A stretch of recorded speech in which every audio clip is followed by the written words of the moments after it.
வணக்கம் உறவுகளே, அனைவருக்கும் இனிய காலை வணக்கம். இந்த வீடியோ பார்க்குற எல்லாருமே ஹாப்பி அண்ட் ஹெல்த்தியாக இருப்பீங்கன்னு நம்புகிறேன். இந்த வீடியோ பார்க்குறவங்க எல்லாருக்குமே முருகப்பெருமானோட அருள் முழுமையாக கிடைக்க நான் பிரார்த்தனை செஞ்சுக்கிறேன்.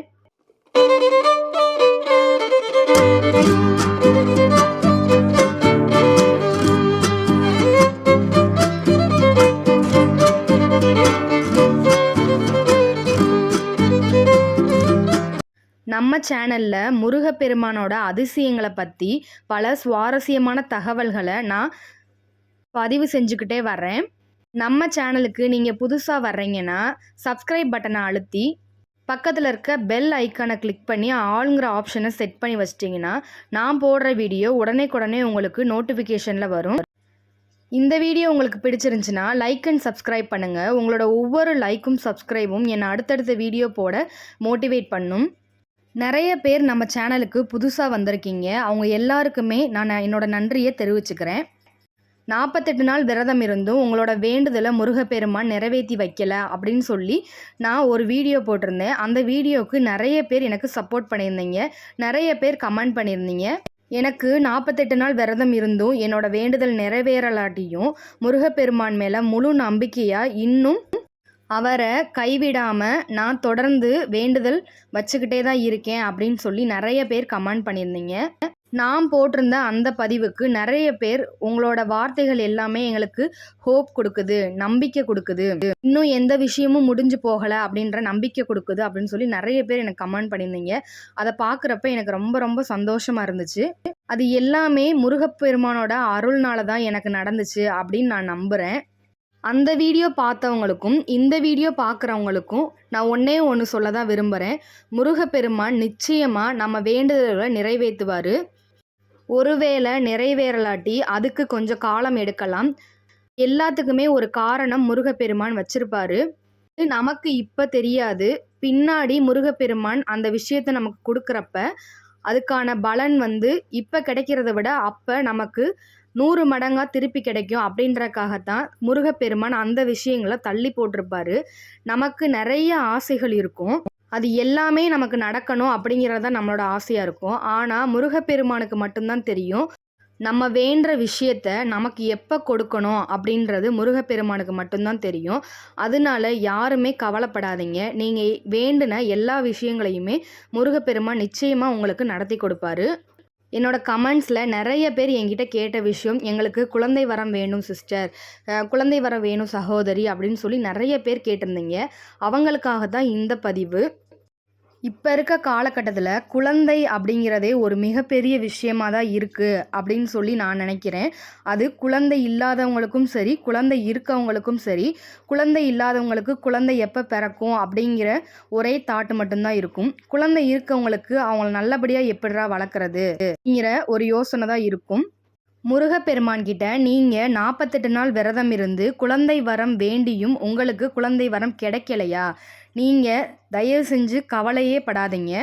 திரும்பவும் சொல்கிறேன், முருகப்பெருமானுக்கு மட்டும்தான் தெரியும் நமக்கு ஒரு விஷயத்த எப்போ கொடுத்தா நமக்கு முழுமையான சந்தோஷம் கிடைக்கும் அப்படிங்கிறது அவர் ஒருத்தருக்கு மட்டும்தான் தெரியும். அதனால யார் என்ன சொன்னாலும் அதை பற்றி கவலையே படாதீங்க.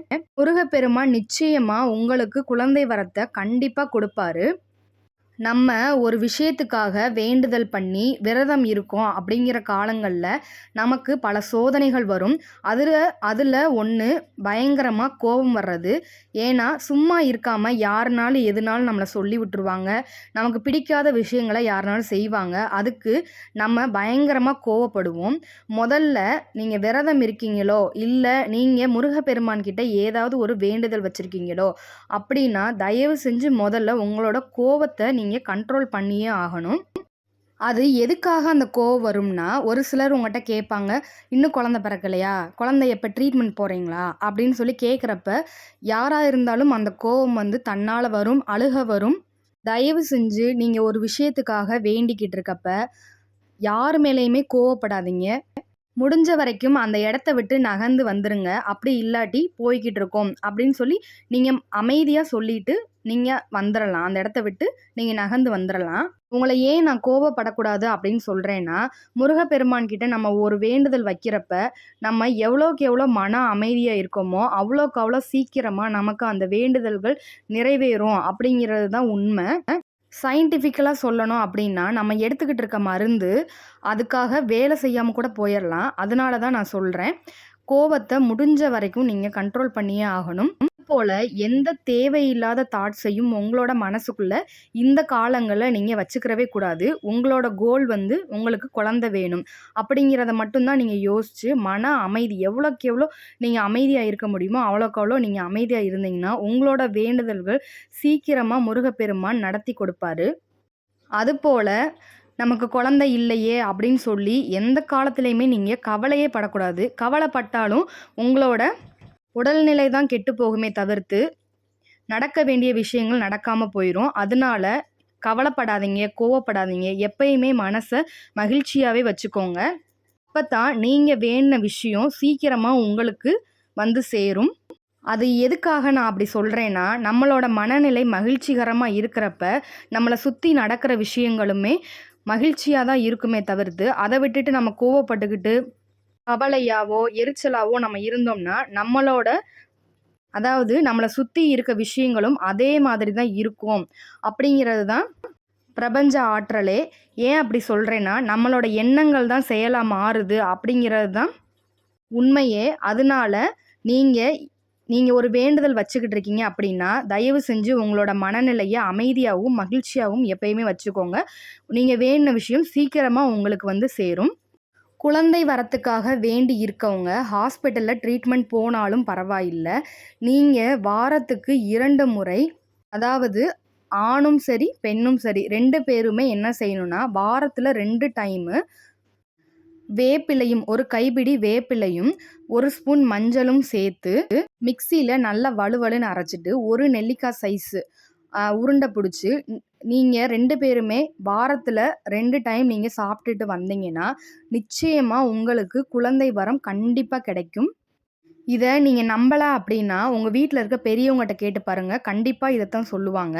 நீங்க ஏதாவது ஒரு கோவிலுக்கு நீங்க குழந்தை வரம் வேண்டி நீங்க ஏதாவது ஒரு கோவிலுக்கு போறீங்கன்னா, அங்க வேப்பிலையும், திருநீரும் கலந்து இத சாப்பிடுங்க அப்படின்னு சொல்லி தான் முதல்ல குடுப்பாங்க. இத தொடர்ந்து நீங்க சாப்பிட்டுக்கிட்டே வர்றப்ப, உங்களுக்கு நிச்சயமா குழந்தை வரம் கிடைக்குங்க. முருகப்பெருமான முழுசா நம்பி இந்த விஷயத்த நீங்க செய்யுங்க. கண்டிப்பா முருகப்பெருமான் உங்களுக்கு குழந்தை வரம் கொடுப்பாரு. இந்த வேப்பிலையும், மஞ்சளையும் காலையில வெறும் வயித்துல தான் நீங்க சாப்பிடணும். செவ்வாய்க்கிழமையும், வெள்ளிக்கிழமையும் காலையில வெறும் வயித்துல, தண்ணி கூட குடிக்கக்கூடாதுங்க. வெறும் வயித்துல இத நீங்க தொடர்ந்து நீங்க சாப்பிட்டுக்கிட்டே வர்றப்ப, நிச்சயமா உங்களுக்கு முருகப்பெருமான் குழந்தை வரத்த குடுப்பாரு. இந்த பதிவு நான் போடணும் அப்படிங்கிறதே எனக்கு தோணவே இல்ல. ஆனா, என்னோட கமெண்ட்ஸ்ல நெறைய பேர் குழந்தை வரம் வேணும், குழந்தை வரம் வேணும் அப்படின்னு சொல்லி தான் நெறைய பேர் கேட்டிருந்தாங்க. அதனால தான் இந்த பதிவு போடணும் அப்படிங்கிறது முருகப்பெருமான் தான் எனக்கு சொன்னாரு அப்படின்னு நான் நெனச்சு தான் இந்த பதிவை நான் போடுறேன். ஏன்னா, இது தோணிக்கிட்டே இருந்துச்சு தொடர்ந்து.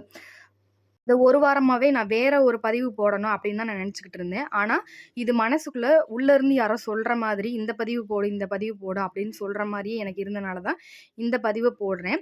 இந்த மருந்து சாப்பிட்டு எங்க வீட்லயே 2 பேருக்கு ரொம்ப வருஷமா குழந்தை இல்லாம, இந்த ஒரு மருந்து மட்டுமே சாப்பிட்டு அவங்களுக்கு குழந்தை வரம் கிடைச்சிருக்குங்க. இது அனுபவ உண்மை அப்படிங்கிறதுனால தான் உங்களுக்கு சொல்றேன்.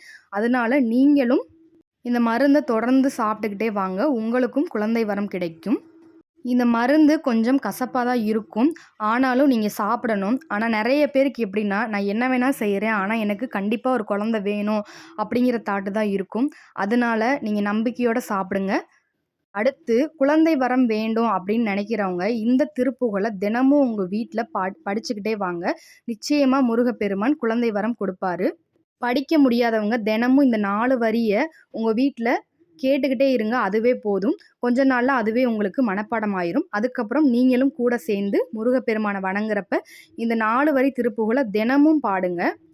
நீங்க இந்த திருப்புகழ தொடர்ந்து பாடிக்கிட்டே இருக்கப்ப, முருகப்பெருமான் முதல்ல உங்களுக்கு கனவுல காட்சி கொடுப்பாரு குழந்தையா. அடுத்து நேர்லயே முருகப்பெருமான் உங்களுக்கு குழந்தையாக பிறப்பார். குழந்தை வரம் வேணும் அப்படிங்கிறவங்களுக்காகவே அருணகிரிநாதர் இந்த திருப்புகழை எழுதியிருக்காரு. அந்த 4 வரி திருப்புகழ் என்ன அப்படின்றத பார்த்துடலாமா? செகமாயை உற்று என் அகவாழ்வில் வைத்து திருமாது கர்ப்பம் உடலூறி தெசமாத முற்றி வடிவாய் நிலத்தில் திறமாய் அளித்த பொருளாகி. இந்த திருப்புகழை தினமும் 4 முறை நீங்கள் படிச்சுக்கிட்டே வந்தீங்கன்னா உங்களுக்கு முருகப்பெருமான் நிச்சயமாக குழந்தையா வந்து பிறப்பாருங்க. குழந்தை வரம் வேணும் அப்படின்னு நினைக்கிறவங்க முதல்ல நீங்கள் 2 பேருமே ஆரோக்கியமாக இருக்கணுங்க. அதனால ஆரோக்கியமான பொருட்களை சாப்பிட்றதும், எக்ஸசைஸ் பண்ணுறதும், வாக்கிங் போகிறதும், இந்த மாதிரி முதல்ல உங்கள் உடலை நீங்கள் ஆரோக்கியமாக வச்சுக்கிட்டிங்கன்னா உங்களுக்கு பிறக்க போகிற குழந்தையும் ஆரோக்கியமாக இருக்கும். அதனால நல்ல காய்கறிகள், பழங்கள், கீரை சூப்பு, கீரை வகைகள் எல்லாத்தையுமே உங்கள் உணவில் 2 பேருமே சேர்த்துக்கோங்க. அது கூட சேர்த்து தினமும் இந்த திருப்புகழையும் நீங்கள் படிச்சுக்கிட்டே வர்றப்ப முருகப்பெருமானோட அருளால் முருகப்பெருமானே உங்களுக்கு குழந்தையா வந்து பிறப்பாரு. குழந்தை வரம் வேண்ட எல்லாருக்காகவும் நானும் பிரார்த்தனை செஞ்சுக்கிறேன். முருகப்பெருமான் மேலே முழு நம்பிக்கையாக இந்த திருப்புகழை தினமும் படிங்க. முருகப்பெருமானோட அருளால் முருகப்பெருமானே உங்கள் வீட்டுக்கு குழந்தையா வந்து பிறப்பாரு. அதனால் நீங்கள் யார் என்ன சொன்னாலும் கவலைப்படாமல் உங்களுக்கு எது வேணுமோ அதில் மட்டும் நீங்கள் கான்சன்ட்ரேஷன் பண்ணுங்கள். கண்டிப்பாக முருகப்பெருமான் உங்களுக்கு குழந்தை வரம் கொடுப்பார். இந்த வீடியோ உங்களுக்கு பயனுள்ளதாக இருந்துச்சுன்னா உங்களுக்கு தெரிஞ்சவங்க எல்லாருக்குமே இந்த வீடியோவை ஷேர் பண்ணி விடுங்க. இந்த வீடியோ உங்களுக்கு பிடிச்சிருந்துச்சுன்னா லைக் அண்ட் சப்ஸ்கிரைப் பண்ணுங்கள். உங்களோட ஒவ்வொரு லைக்கும் சப்ஸ்கிரைபும் என்னை அடுத்தடுத்த வீடியோ போட மோட்டிவேட் பண்ணும். வேலுண்டு வினையில்லை, மயிலுண்டு பயமில்லை, குகனுண்டு குறைவில்லை, கந்தனுண்டு கவலை இல்லை, வெற்றிவேல் முருகனுக்கு அரோகரா, செப்பிய நாவை செவ்வேல் காக்க, பேசிய வாய்தனை பெருவேல் காக்க, காக்க காக்க கனகவேல் காக்க. எல்லா புகழும் முருகப்பெருமான் ஒருவருக்கே. இது போன்ற பல சுவாரஸ்யமான தகவல்களை நீங்கள் பார்க்கணுன்னா நம்ம சேனலை நீங்கள் சப்ஸ்கிரைப் பண்ணி வச்சுக்கோங்க. இந்த வீடியோ உங்களுக்கு இன்ட்ரெஸ்டிங்காக இருந்திருக்கும்னு நம்புகிறேன். அடுத்த வீடியோவில் சந்திப்போம். நன்றி உறவுகளே.